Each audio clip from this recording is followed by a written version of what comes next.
Bonjour, comment allez-vous bien aujourd'hui? J'aimerais vous parler dans ce mois où je vous transmets des outils, des réflexions par rapport à la famille, de l'indépendance et la famille. Et je ne vous parle pas simplement des ados qui cherchent à avoir leur indépendance. Non, ce que je veux vous dire, c'est qu'on est tous les enfants de nos parents. D'une manière ou d'une autre, si on est sur Terre, on a eu des parents. Et que même étant adulte, des fois, ça n'est pas évident d'avoir une certaine indépendance.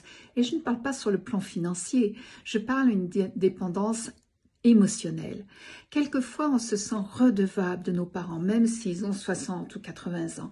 Quelquefois, on se sent comme encore un enfant quand on va les voir à subir leurs réflexions ou leurs désaccords, quand on prend des décisions qui ne leur ressemblent pas ou qui ne correspondent pas à leurs valeurs, ou même on se sent tributaire s'ils sont malaisés, etc.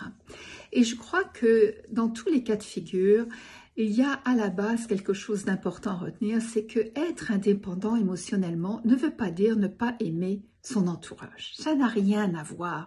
Vous pouvez aimer profondément vos parents et être très autonome. Et vous pouvez avoir avec eux une relation très riche, très profonde, tout en ayant une relation d'adulte à adulte. Et c'est ça qui est important. C'est vraiment d'arrêter d'être dans cette position d'enfant vis-à-vis de nos parents ou de demander à nos enfants, ex-enfants devenus adultes, de rester dans cette position. C'est vraiment de se mettre au même niveau. Vous êtes des adultes qui avaient une certaine expérience de vie, ils sont des adultes qui ont une expérience de vie, ça ne sera jamais la même.